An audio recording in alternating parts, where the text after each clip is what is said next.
meet you. I really wanted to, have you come on the show and tell your story and stuff like that. Hey, it's nice to be here, man. I thank you for like reaching out to me and giving me the opportunity.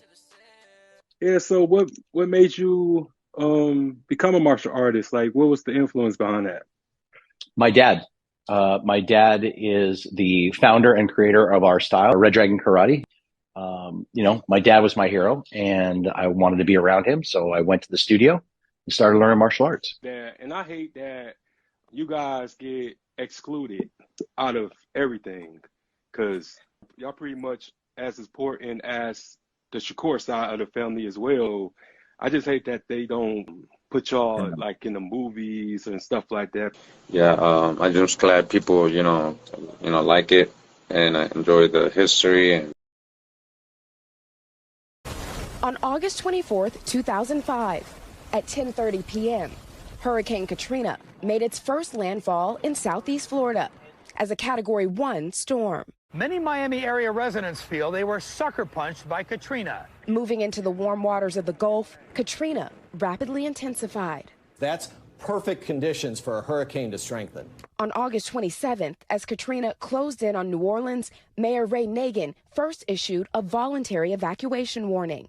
This is a once in probably a lifetime event. Upgrading that warning to the city's first ever mandatory evacuation order the next day. Just 19 hours before landfall. Hurricane Katrina, now a Category 5 storm with maximum sustained winds of 175 miles per hour. For those with nowhere to go and no way to get out, the Superdome was opened as a refuge of last resort. Roughly 15,000 people poured in. At 6:10 a.m. on August 29th, Hurricane Katrina made landfall near Beerus, Louisiana, as a weakened Category 3. A last-minute shift sparing New Orleans from a direct hit. Still, power was knocked out almost immediately. The wind roaring. By the evening news, reports that the Big Easy seemed to have averted a doomsday scenario. By late this evening, onlookers were back in the French Quarter. In the words of one, the fact that the damage wasn't worse was pure New Orleans luck. But out of sight of the cameras stationed at the Superdome and in the French Quarter, a horrific tragedy already unfolding. Before, after, and during landfall, levees built to hold back storm surge failed catastrophically. Multiple breaches sending water almost 20 feet high, surging into the lower Ninth Ward and several other neighborhoods. Later reports finding those levee failures were due largely to engineering errors. On August 30th, the severity of the disaster seen widely for the first time. Heartbreaking images of people climbing onto roofs to escape the rising water, rescued by firefighters and volunteers on boats, and the Coast Guard in helicopters. Others wading through the dark, murky waters. The rescue operation would take days.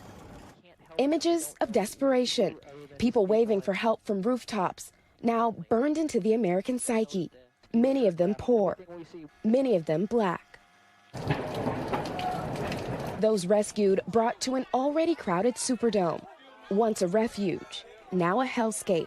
What was it like in the Superdome and why did you leave? It was horrible. We couldn't sleep at night. Sanitary was nasty. The food was horrible. You understand what I'm saying? My children, it's a nightmare. We done lost property, done lost everything. But you think these people care? The mayor don't even care. Others waited on highways and bridges to be evacuated in the relentless sun's scorching heat. Thousands more sought shelter at the convention center down the road. No food, no water, no nothing. Whatever we had, we've been taking it. This is a shirt I'm making for my baby because I don't have no clothes. And he all dirty. He just 2 months. 2 months. I got to tell you from the bottom of my heart how sad I feel for those people. The federal government just learned about those people today. And I've got to tell you, we are moving heaven and earth. As desperation grew, people breaking into stores, grabbing food, clean clothes and shoes. Amid reports of lawlessness, the governor mobilizing the National Guard. I have one message for these hoodlums. These troops know how to shoot and kill, and they are more than willing to do so if necessary, and I expect they will. On September 1st, the National Guard relief mission arrived with food. On September 3rd, 5 days after Hurricane Katrina made landfall, buses and then planes ramped up evacuation efforts, dispersing survivors to cities all across the country. It would take weeks and months to understand Hurricane Katrina's deadly toll. More than 1,300 people killed, many of them the elderly or the sick. In all, more than 1 million people were displaced from the Gulf Coast. Those who came back, finding what they had worked for their entire lives, destroyed. The costliest hurricane in American history. Priscilla Thompson, NBC News. We thank you for watching, and remember, stay updated on breaking news and top stories on the NBC News app or watch live on our YouTube channel. Everyone, welcome to the 1804 Show, Chapter 2.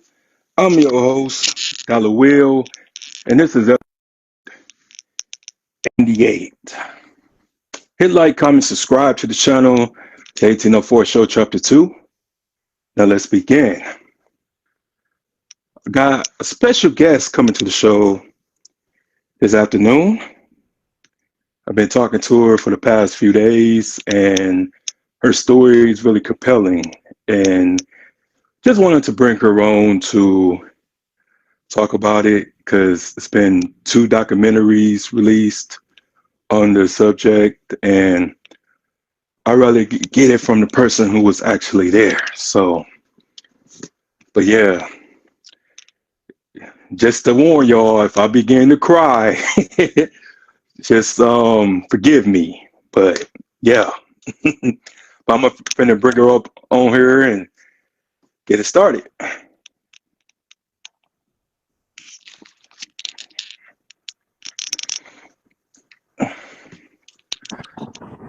Hello. Hi. How are you? Good morning. Well, it's afternoon for me, but yeah, it's morning. So good I was morning to waiting for you. this little shop to open. I just got in the city yesterday.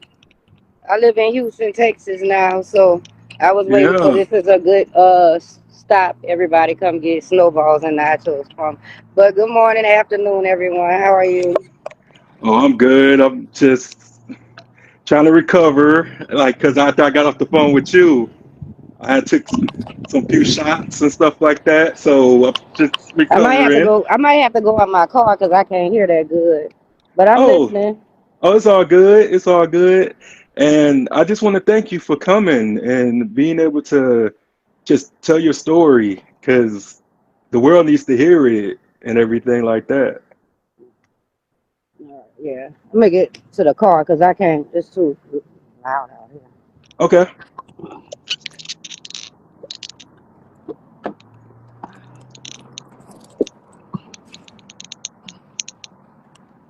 Oh, all right.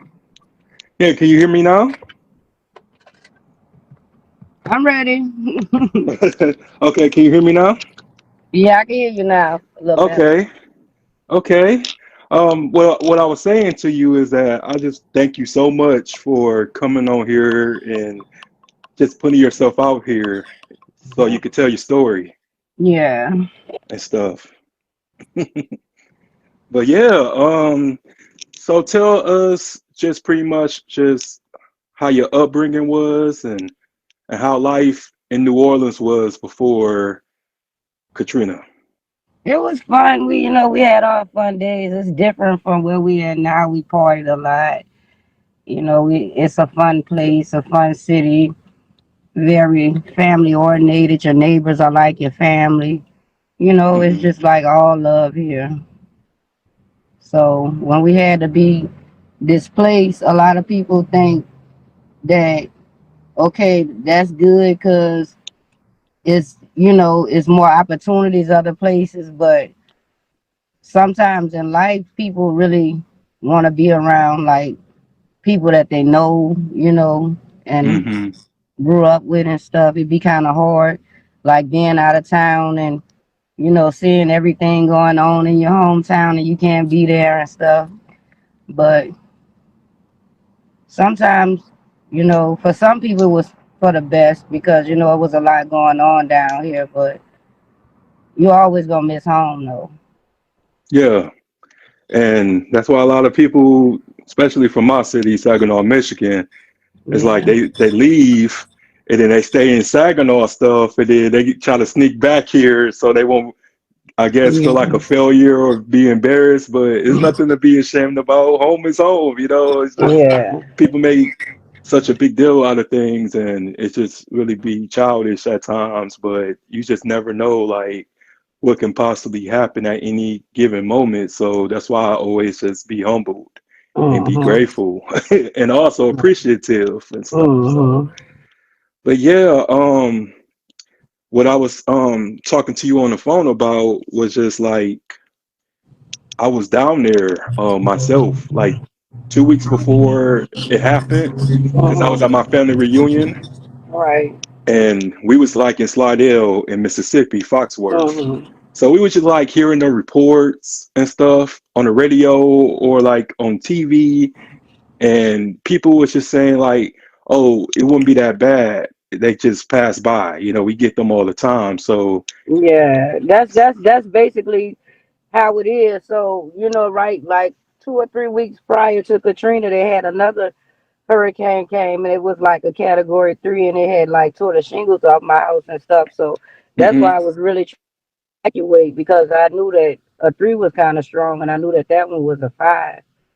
So yeah, but sometimes they would come alive, but you know New Orleans is a praying city, so they would always turn. Like we didn't have a big one like that since Betsy, which was I think 40 years prior. yeah, Yeah. yeah, My that's dad, my dad survived Betsy and Katrina. hey, Yeah. your daddy a strong man. He 'Cause passed away now, but I'm saying he went through both of them. Yeah. yeah, so it's been like 2 documentaries released about Katrina and stuff on Netflix and Hulu, Yeah. and They're I don't hard to know. watch. Very Yeah, hard. yeah, yeah, and I bet like it can be traumatizing just to Hmm. relive that again, and but I just really kind of don't do the whole narratives and stuff like Yeah. that because I like to just talk to people who faced it head on, and I just wanted to like reach out to you because not only that I wanted you to come on the show, but I had empathy towards you Well, because yeah, because I have a few Katrina stories. I was at CNN, People Magazine, Dallas Morning News because when my kids were missing, and it's not like it wasn't like I'm a bad parent or nothing. It's just like you said, the people were telling you that they always say it's gonna come, but it never come. You hmm know, and like I said, 3 weeks prior to that, they just had one. So imagine all the people who just had to evacuate is already you already don't have a lot of money, and that storm passed away and nothing happened. And then so people don't really be thinking like it's gonna be the actual real one. So hmm I wind up getting up that morning and my husband now, he was my boyfriend at the time. He was at work and he got sent home early, but it was still bright and sunny outside. It was like a regular day. So, and people not gonna think nothing. They're not saying nothing on the news. So he came home and no, that the day before, but the next day when he went to work, they sent him home. And I was like, "Why you home so early?" He was like, "They saying it's the big one and stuff like that." So I went to watching the news and stuff. And then when I saw the news, it shifts. So I guess it changed like a day before it came or something. I heard. Well, like a hmm day before it changed. So when you're in New Orleans, a lot of people live from paycheck to paycheck. You don't have money just to go evacuate and go pay for hotels and like no. I mean, people up with regular income really don't have the means to just keep getting up and traveling out of town, like that. So um my older son, he has a different father from my husband. So hmm his dad came and got him, and then our daughter left with my husband's sister. So that's how them two came separated from me.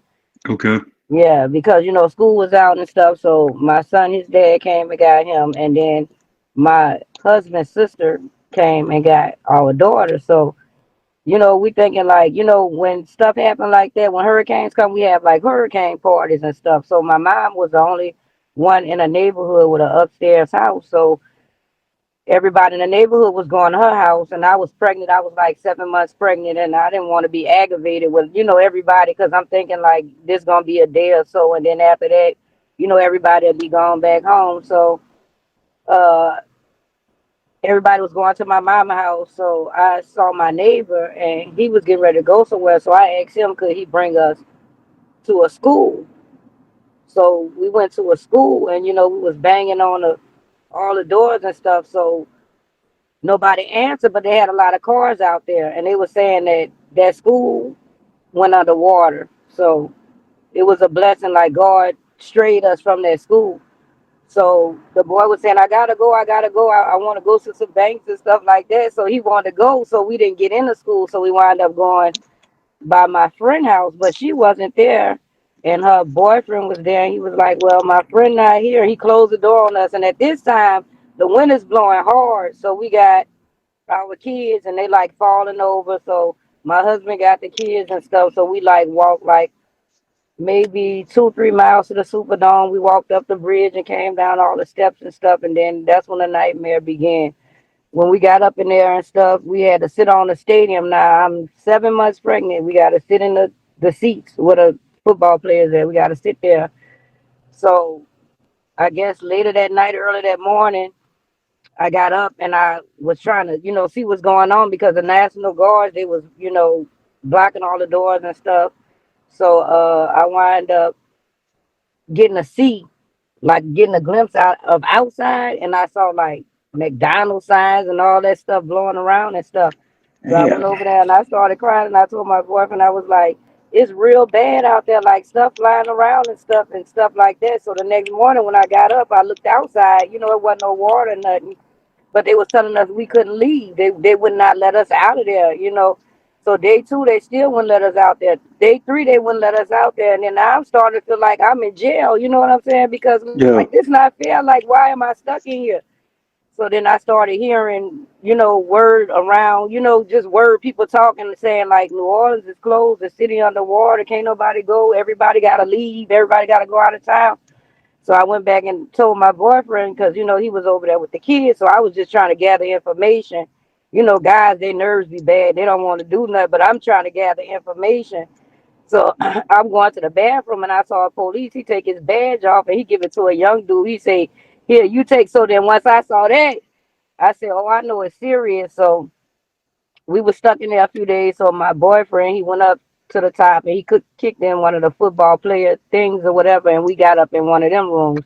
And we closed the door, and we was in there for like a day. Then they set the Superdome on fire, But while we What? was up there, everybody had to get out. So we had to run up out of there with all our stuff, with all our kids. At that time, I had 1, 2, 3, 4 kids with me, and I was pregnant.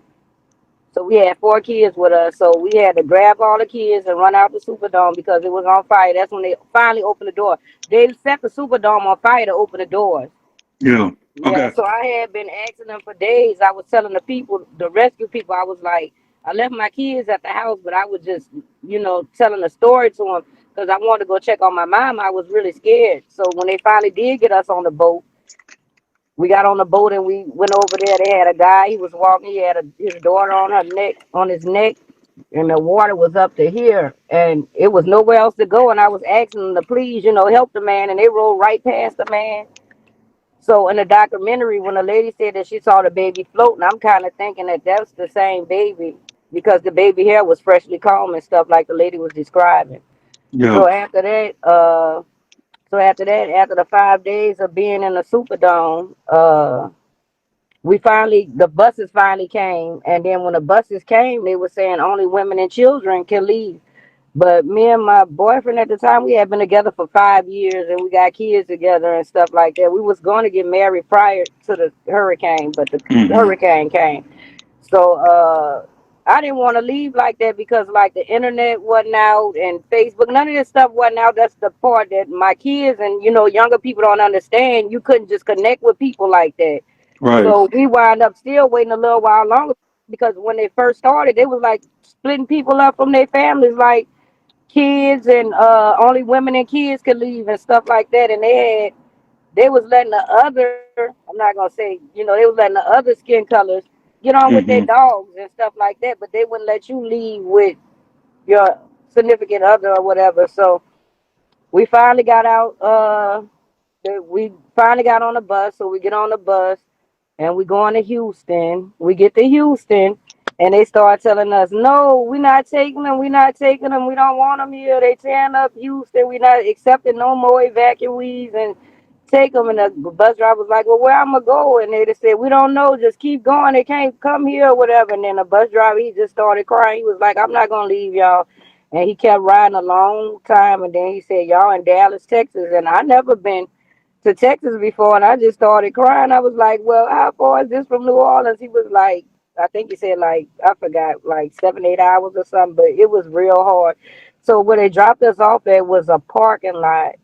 It was like a convention center, but it was a parking lot, and everybody had their own parking space. Hmm. Like, and they give them a mattress, and it would this stuff went on for like a week or so, a week or two. So what happened was somebody who I was in there with, she knew my sister, and she was saying, "Well, your sister out here, and she's getting a house." I saw in the housing authority. She told me one day, and then the next day she was like, "I saw your sister again," and I started getting frustrated. I'm like, because I know my sister out here, she's not gonna leave me in no shelter. And as soon as I said that, my sister came in there. She said, "I've been looking for you for 2 days." So I wound up going by my sister. Then I went back to the shelter and I got in contact with this church, and this church put me in an apartment. And then they paid it up for like 6 months, and then after that, I just started taking off after that. So in the long run, I did wind up opening me a little restaurant, and it's not a Hmm. restaurant, a kitchen in a Valero gas station in Houston, Texas. Toya A Eats. I got a food truck. Uh, the food truck not out right now because I just started at FedEx, so I'm trying to balance the food in the morning with the FedEx, Yeah. and everybody doing better. My son that I was pregnant with, the water had kind of went in my skin and stuff, and he had a little learning disability, but he just graduated this year. He's in welding school. All my kids graduated except my two oldest ones, but all my kids graduated, Yeah. and they got their own apartments and cars, and they doing good in Texas. They went to some kind of trade school or college, all of them.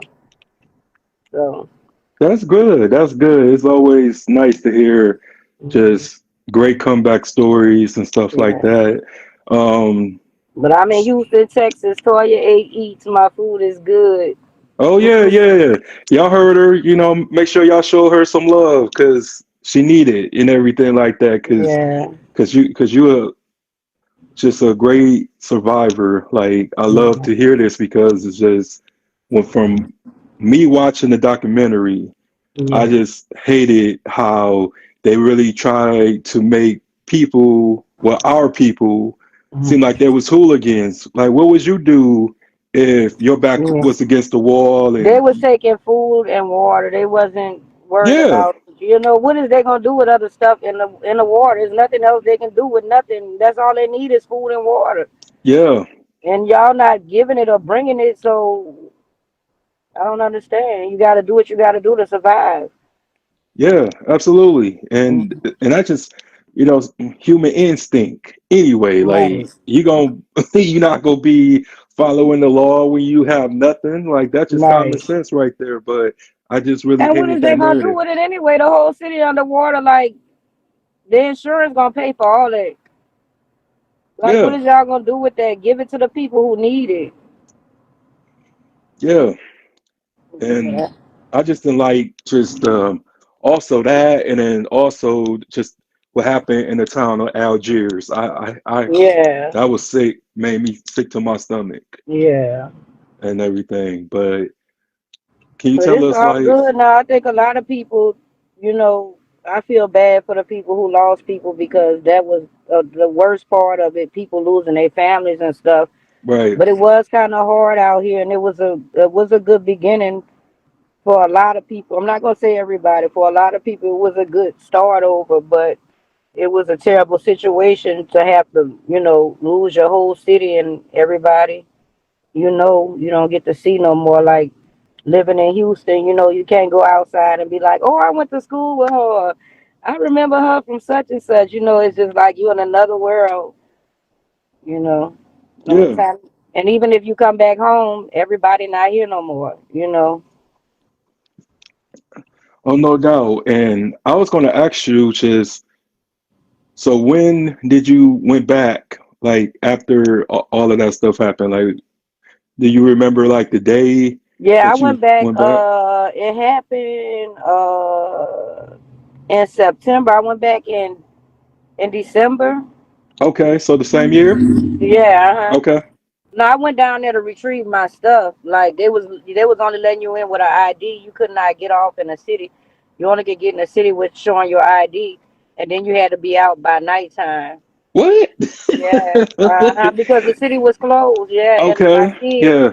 my kids, it just broke my heart because I had just had my baby, the one who I said I was pregnant with. I had just had him. I had him December 15th. I had to be down there December 22nd because there was a lot of stuff going on. Like people were stealing your information. I had a close family, somebody close to the family to steal my information.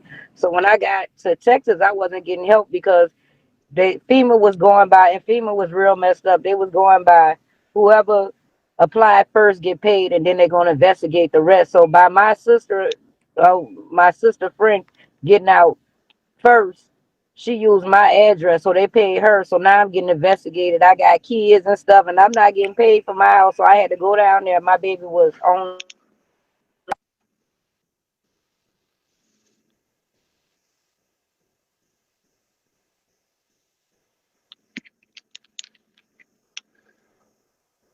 Hey, you're on mute. You I don't hear anything. You on mute. Oh, I'm Okay. sorry. Oh, you good. You didn't know. That's Yeah. all good. Yeah. So I had to go back down there and meet with my landlord to let him know that I was living there, and he had to write letters to FEMA and stuff, and then they started helping me. But it was somebody close to the family. They had used my information, so I didn't really get help. So it was real hard for me after Katrina. Yeah. That's messed up and especially that like the wrong time to cross somebody is during Yeah, it something was like somebody that that. I helped a lot too. So Yeah. yeah. I was gonna ask, like, did you exhibit any type of PTSD from all of that stuff? uh Yeah. I I couldn't walk because the water went in my system. I was pregnant. I couldn't walk, and it affected my baby. He's 20 now. He's gonna be 20 in December. But he graduated and stuff. Yeah. that's good and He not like really messed up or nothing. He just learned a little slower. That's all. oh shoot, Yeah. those to me I feel like those are the best geniuses because they learn Yeah, in he their own real way. smart. He real smart. Yeah. Yeah. Hmm. So yeah, that's what's up. And like I said, I'm just Smart and really sweet. oh no doubt, no doubt. Hmm. And I'm just really happy that like you and I cross paths because I just Hmm. love to meet new people, especially people who have like overcame particular obstacles and it's just doing their best they can to like what I'm saying just move forward because I'm a huge believer in moving forward because we That's have all you to. can do because life go Yeah. on. No matter what happened, you still gotta keep going and living your life. Oh, of course, of Hmm. course, and also like last thing before I let you go because I don't want to take up your vacation time, but like you decided to like just write a book or anything or just I've really been trying to do my food and stuff, keep my kids on course, you okay. know, keep them. Well, they set up. I know one of my sons. He just started at the bank. Two of my sons, they doing electrician, like digging poles and doing electrician. Then I got two in welding school. I have eight, so they all the thing. My number seven is 20, and then my eighth is 13. So I really just got the 13-year-old right now, and he's doing football and stuff, and we're trying to keep him productive as well. You know. Yeah, that's good. And he Yeah, and got then my other two daughters, they at FedEx. I got two at FedEx, two doing electrician, and I mean, digging poles for the light company. And then I got two in welding school, and the ones in welding school work at FedEx as well. So God is good. all the time, all the time. And you come back from anything and become stronger than ever. Right. But but yeah, I'm going to let you go, Miss Toya, and I thank you for coming. And this has really been a great show, and I just really happy that you just was able to bounce back and That was the everybody grace good. of God. The grace of God. Oh, of course, of course. And we practically family now. So you have another brother in Michigan over here, and I'm going to make sure once I edit everything and stuff like that, I'm going to Yeah. send it to you and stuff. And I want you to just like when it's wrap up, just write all like your business information and stuff like that, like the Yeah. addresses, so people will find you in the comment section. Yeah. Because I got friends all over, so just when they watch this, they gonna support you now. So Oh, thank you. I really appreciate it. yeah, like rich one teach one. We gotta Yeah. help each other. So, Right. but you take care, and I will keep you posted on All everything. right. Thank you. It's real hot out. Oh, I know. I see And you fanning. I was like, let yeah, me let no, her my husband go. went inside with the keys, and I didn't want to stop the vlog, but Hey, it's I got some AC in here though. it's all good, and just take care and have a good day, and All make right, sure you thank you, stay Darla. cool. I appreciate it. All right, I appreciate you too. All right, bye bye. Bye.